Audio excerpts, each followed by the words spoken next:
The Word of God is alive and powerful, sharper than any two-edged sword, piercing even to the dividing asunder of the soul and spirit, and of the joints and the marrow, and is a critic of the thoughts and intents of the heart.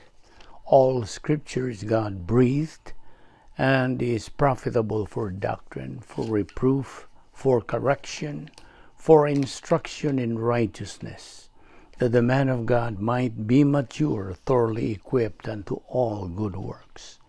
Study to show thyself approved unto God, a workman that needeth not to be ashamed, rightly dividing the word of truth.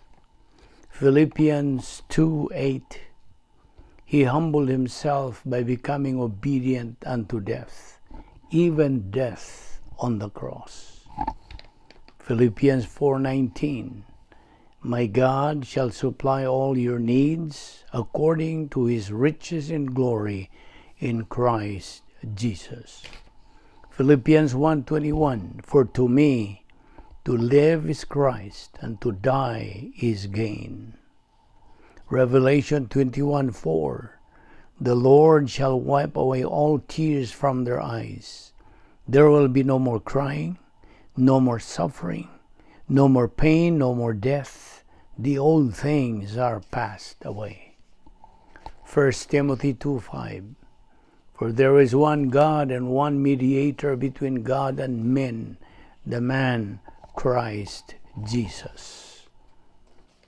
Our Lord said these words, the foxes have holes, and the birds of the air have nests, but the Son of Man hath not where to lay his head.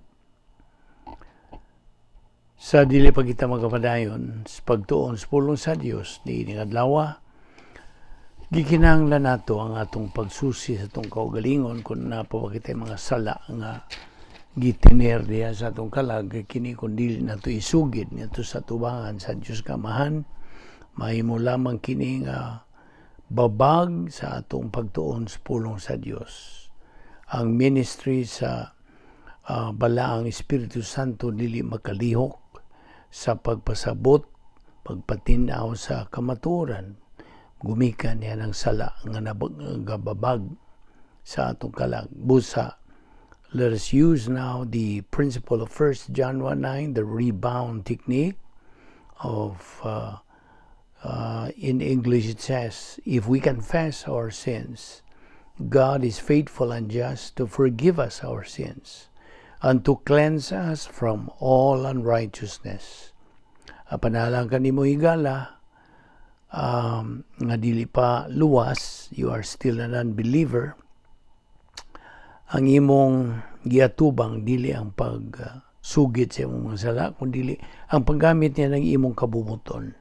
Aron ikaw makahimos labing menungdanong desisyon sa tibok mong kinabuhi, the decision to believe in Christ as your Lord and Savior.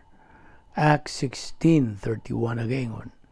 Believe on the Lord Jesus Christ and you will be saved. Busa sa hilo magandam tas tong kaugalingon. Let us pray.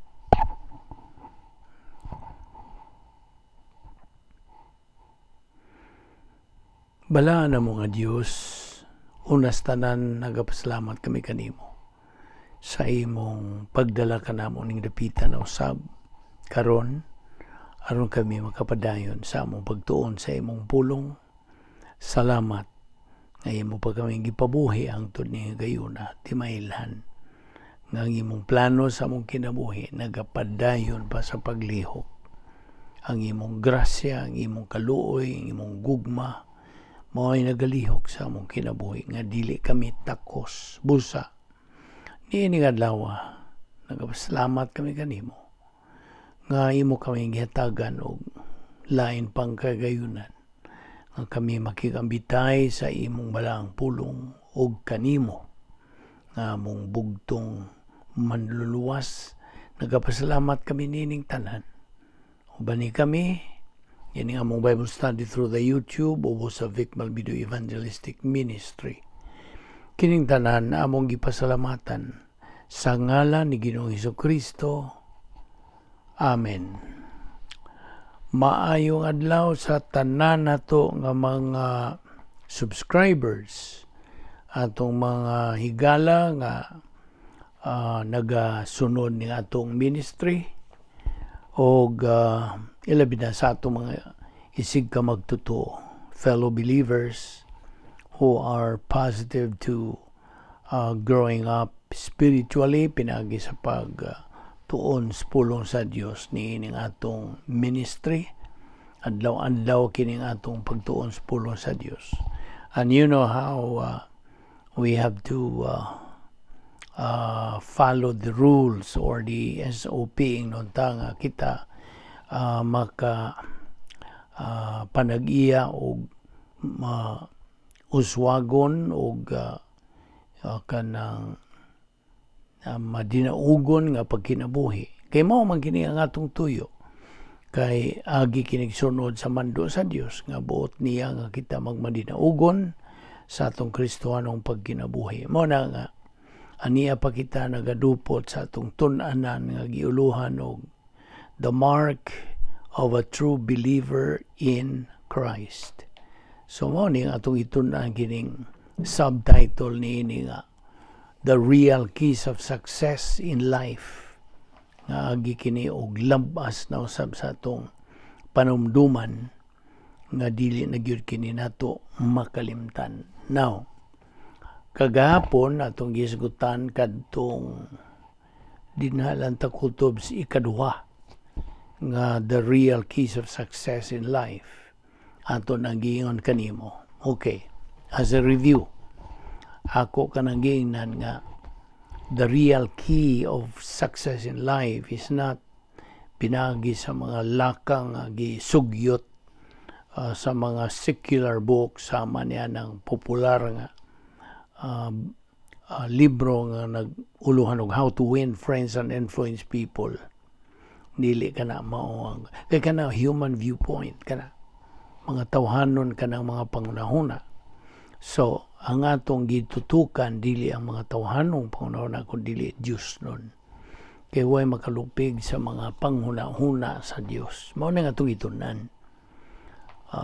Atong i-quote na usab katong Isaiah 55:8 and 9 no say pulong sa Dios. Isaiah 55:8 and 9 says, "My thoughts are not your thoughts, neither are my ways your ways, saith the Lord. For as the heavens are higher than the earth, so are my ways higher than your ways, and my thoughts than your thoughts." 1 Corinthians 2:16 usab nagaingon nga kini atong ipangtun-an mo kini huna ni Ginoong Jesucristo. This is the mind of Christ. Kini atong gitunan. So, why makalupig sa mga pangunaw na sa Dios? The divine viewpoint is much, much, much higher kumpara sa atong mga tawhanong ang pangunaw na. Mao ni atong gitunan. Atong pulihan kini atong mga tawhanong mga pangunaw na. Pulihan natos mga pangunaw na sa Dios. Mao ni nga with our humility ngadto sa otoridad sa Dios, kita nagapadayon gayud sa pagsunod niini, pagtuman niini. Kay kini man ang real key of success in life. Na ikaw nga na itinguha nga magmalampuso ng imong kinabuhi niining kinabuhi karon o hangtod sa kangturan, mao niya atong gitunan. You see, ako kanangingnan nga kini atong panahon humanta maluwas, this is the preparation time for eternity. And in fact, kitang mga Kristohanon are expected to live in the light of eternity. Kaya nga no, humanta maluwas. Nabalhin ang atong panahon, gikan dinhi didto nagibalhin sa eternidad. Tagalangit na gud ta. Again, dili ni kay pagpanghambog. We are not, because we cannot afford to do that. Kay that is contrary to God's protocol. Kita mga magtutumang anak sa Dios kinahanglan magabaton niya ng pagkamapaubsanon, which is a virtue, the Christian virtue. Apan dili ka na maugmad, kunwa kita pagpadayon, pagkamalahutayon sa pagtuon sa pulo sa Dios. Mao ni nga itong gihatagag emphasia. Unsa ka mayroong danon ang pagpadayon sa pagtuon sa pulo sa Dios sa adlaw-adlaw gayud nga paagi. Okay? So mo na, nga the real key of success in life, nag-una yun nini, nga itong gituki kagahapon, nag-una yun nini is pagpaluwas nimo, pinagi sa pagtuo lamang kang Kristo lamang. Get saved by faith alone in Christ alone. Acts 16:31 nagaingon, believe on the Lord Jesus Christ, and thou shalt be saved. O karon human ka maluwas, ito namang gihisgutan ka itong mga butang imong nadawat at that moment of salvation. Naluwas ka na, nakristuhanon ka na, magtutuo ka na, anak ka na sa Dios, imongan gilista na dito sa Book of Eternal Life, gisuluban ka na sa pagkamatarong sa Dios, unsa pa nga namatarong ka na, dili ka na hinukman. All of this nga itong gihisgutan na, ako lang ning gilabas sa imong panunduman kay mao man ni ang matuod yung mga panghitabo nato niya itong higayon atong gidawat sa Ginoong Jesucristo, no dili tuuhan sa Ginoong Jesucristo nga atong manluluwas. Ato na nang usbon ka ng pulong pagdawat. Okay? Kaya ito naman nang tinaw kanimo nga dili ang pagdawat kang Kristo. Ang kaluwasan dili ang pagdawat, kundi ang pagtuo kang Jesucristo. Ang atong dawaton, anong kita maluwas, mao kadtong gibuhat ng Ginoong Jesucristo dito sa cross. The saving work of Christ at the cross, mao ni atong dawaton. Kay sa diha nga modawat niya na nga atong giangkon, gidawat nga mao toy gibuhat ni Jesucristo dito sa cross, aron kita kanang muhimo og desisyon human nato dungog nato kanang maong mensahe, which is God's provision of salvation. Samtang na. So dili nato dawaton si Jesucristo, atong tuuhan si Jesucristo. We have to believe, not receive. Ato na ng usbon, kaya dili ko gustong maglibog na punta. Kaya dili man na maoy lintunganay yung buti pasabot. Kasi ang kaluwasan maong pagtuo lamang kang Kristo lamang. Ang atong dawaton maong iyang gibuhat dito sa cross.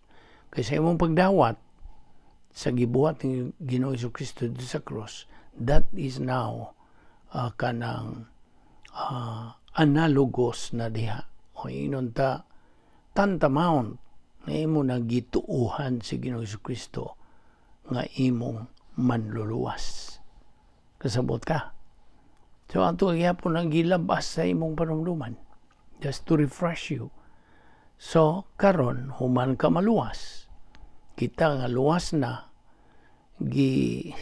kanang lukat naman kita ni Ginoong Jesucristo, gibayran nga itong kasalanan dito sa cross ay yung gibuhat.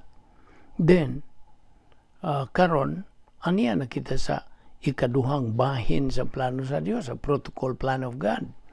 Kaya ang una ni ini mao magkaluwasan, naluwas naman ta. Ikaduha mao na ang believer in time. Magtutuo na kita dinhi sa panahon. In time. Okay? This is preparation time for eternity. So, unsa may mando sa Dios sa atong pagkinabuhi dinhi sa ikaduhang bahin sa plano sa Dios, grow in grace and in the knowledge of our Lord and Savior Jesus Christ. 2 Peter 3:18. So, ato nang gibalik aron di na gyud nimo makalimtan. Okay? Aron gyud na mo tuhop gyud diha sa imong galamhan, sa imong kalag in the right lobe of the mentality of your soul, ana na gyud na mo dukot nga mo sink in ang 2 Peter 3:18 patubuo nga atong kalag. Unsa ang pagtubo? Unsa man? Pagsigig simba? Dili. Sigig tumas mga kanang seremonyas sa relihiyon? Dili.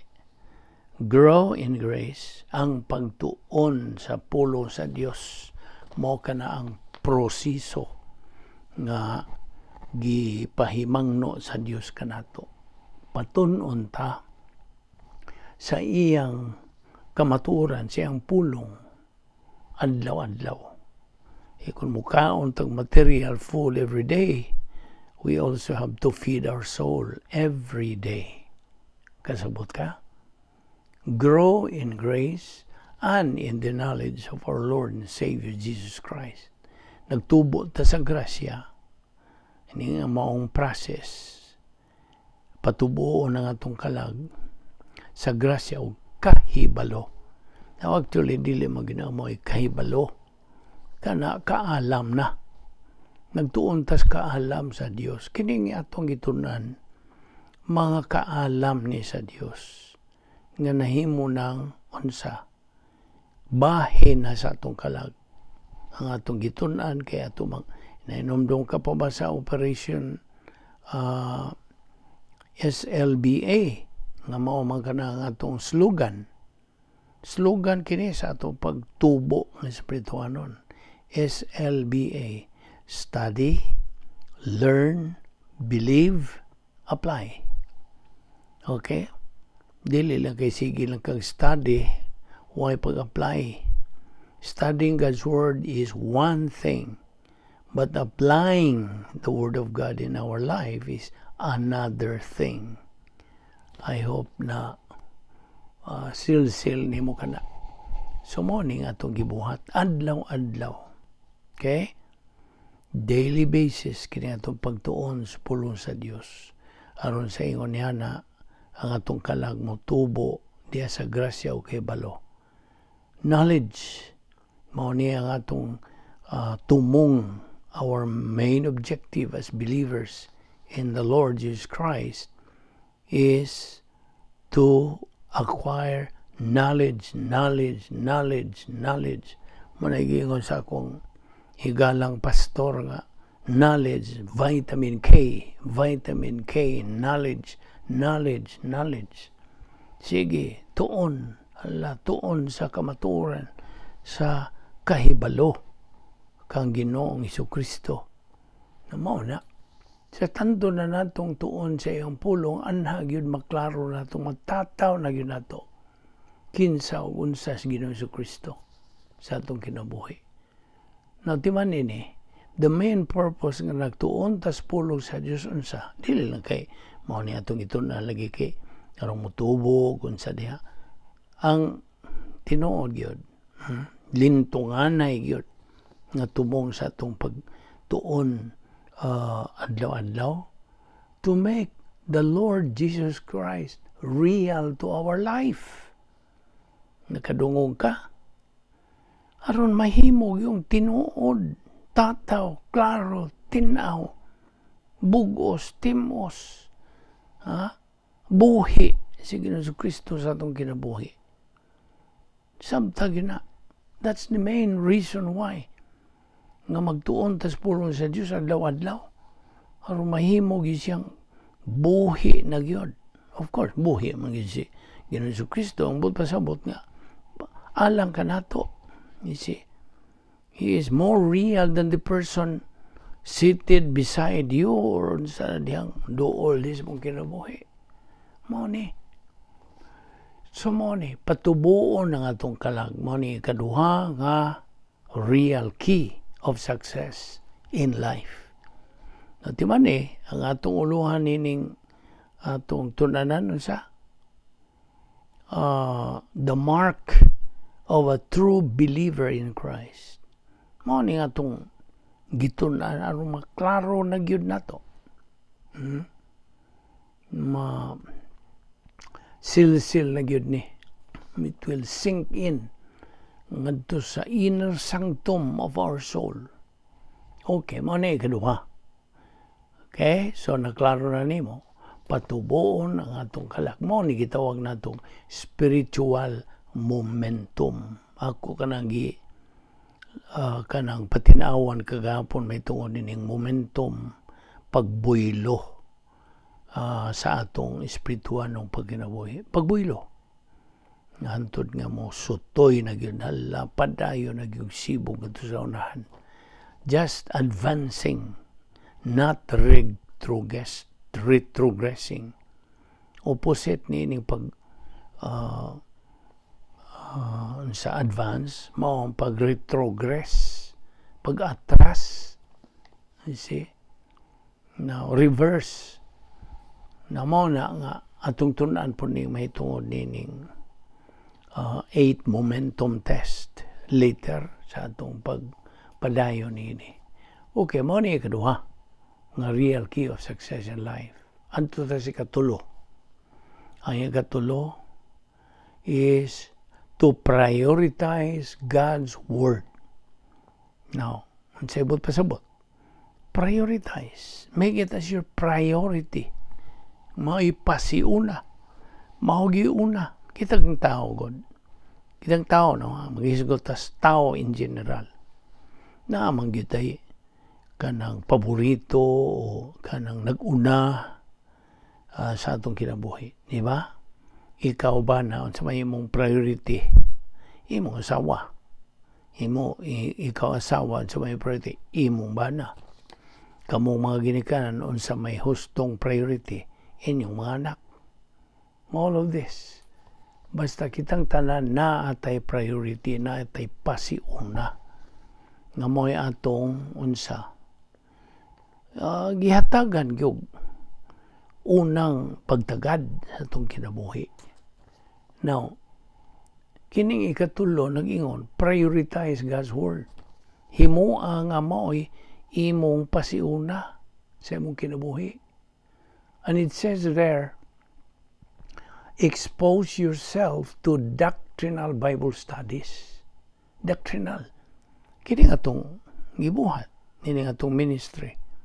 This is doctrinal Bible study.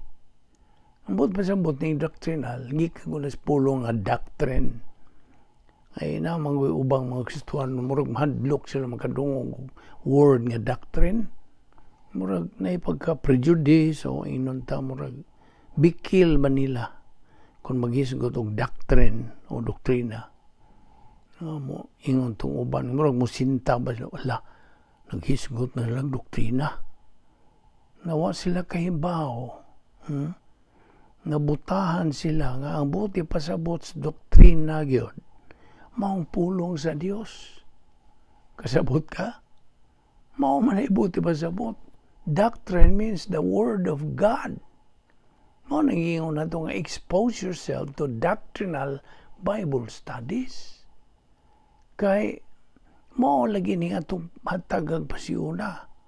Unsa may gisulti diha sa Mateo 6:33 ug sa Lucas 12:31 ingon kining, seek ye first the kingdom of God and His righteousness, and all these things shall be added unto you. Na, kung na kay mga pangandoy, mga tinguhas kinabuhi, unaha ang iya sa Dios. Unahang gingarian sa Dios ug ang iyang pagkamatarong and all His righteousness.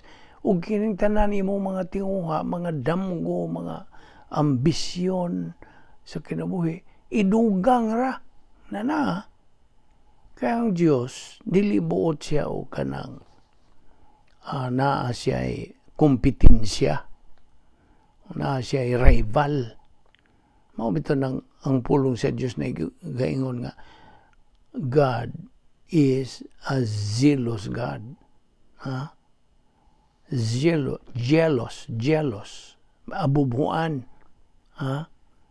Dili tong zealous. Kay ang zealous God, ang kadasig, ang imong kainit, dili. Jealous, J as in jar. Jealous, abubuan. Now, dili man kay ang but pasabot ko bumuan gyud ang kay pagpamangabugho sala man sabot ka dili na but pasabot. Jealous means ibaw kang but unsay but pasabot na God nianag yung maong phrase, God is a jealous God. Ang but pasabot gyud na paminaw. Ang but pasabot niya na God does not want any rival.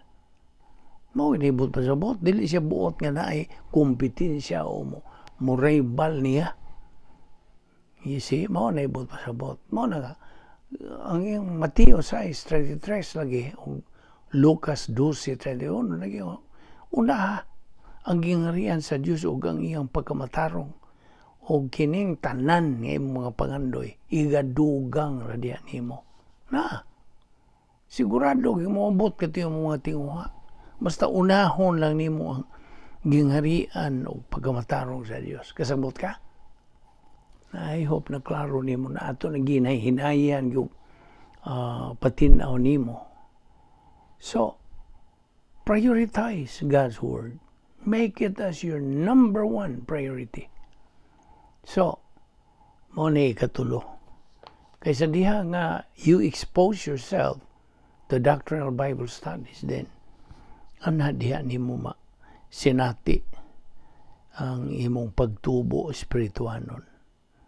Kaya mao man ni ang atong objective as believers to reach our spiritual goal which is spiritual maturity.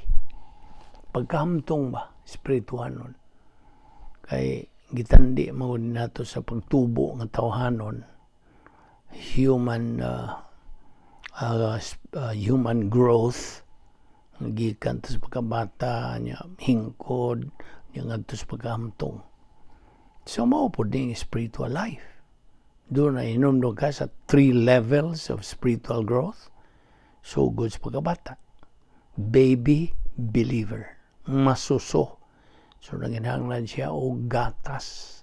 O pa siya ngipon nga iyang usap. Nga mukhaon siyang solid food, dili pa. Kini, kaamgid. This is an analogy. Kamong mga bago pa, sabtang kini analogy. Spiritual growth. So, good is pagkabatang spirituanon. So, nanginahanglan gatas. Kini, gitandi na to niyang gatas o mga kanang beginners, mga doktrina sa mga bag-o pa.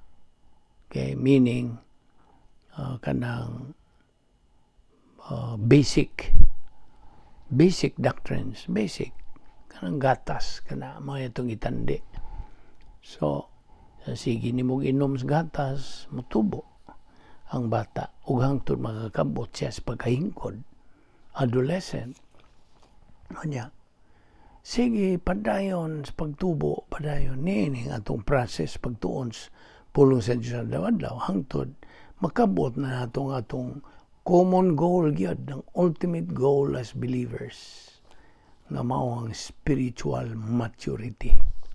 Spirituhano na tang hamtong, nga mao na ang lagi, nga atong gi-emphasize kanimo, nga mao kana ang di na kanay katakos sa pagkinabuhi. Just imagine, you can have capacity for life, na nakikapacity mo, nag-enjoy na kasi kinabuhi. You see?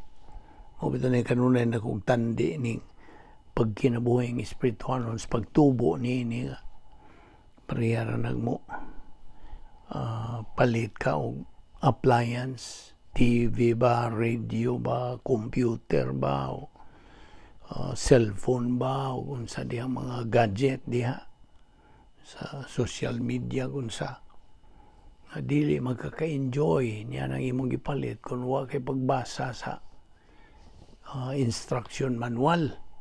Sabot ka? Kamong mamalita o mga appliances, sa ako nimo pag-enjoy na nimo gipalit nga appliance ug di ka mo basa sa instruction manual, owner's manual. Mao man ituyo ngaron ka mo enjoy, may baw ka unsaon pag-operate, pag unsaon mo how to work it out. It will work. Ka mo enjoy ka Mao po nang kinabuhing Kristohanon. Kung di ka magtuon sa instruction manual sa Dios nga mao ang Biblia, kini atong itun-an karon, pulong sa Dios. Di ka mo enjoy sa kinabuhi. Mao nang daghan sa atong mga igsoong magtutuo nga negatibo lagi way gana pagtuon sa pulong sa Dios, pagpanumbaling mao na amoy mo kasabot niya kung kinabuhi ron.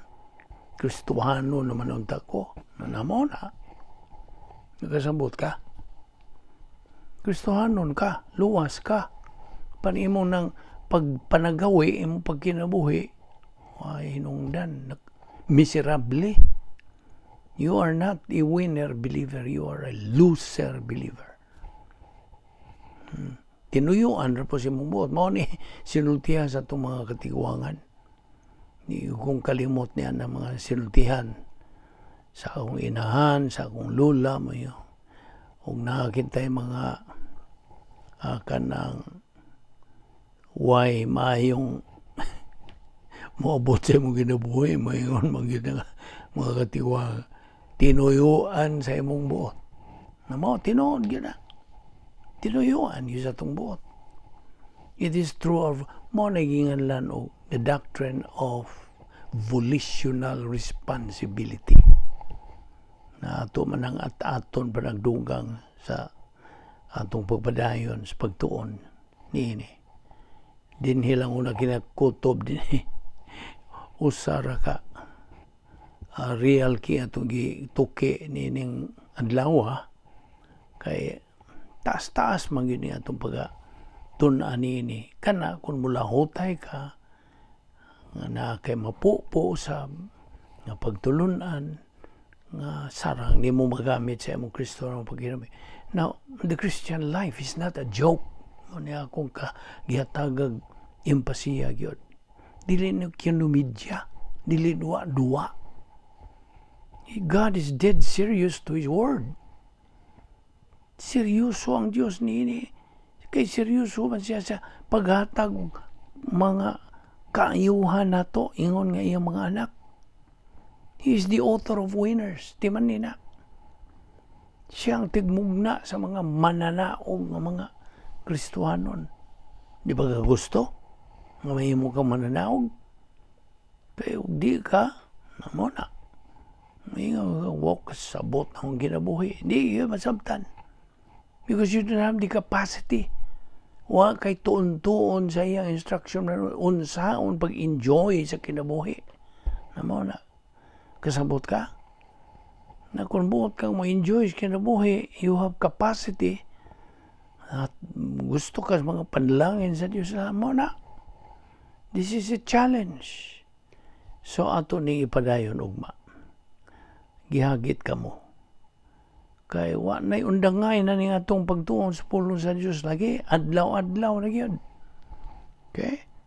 Adlaw-adlaw. Hangtod na ni. Hangtod nga kuhaon ako sa Ginoo. Kuhaon na ta. Or rapture. Pagsakgaw sa simbahan. Either. Whichever comes first.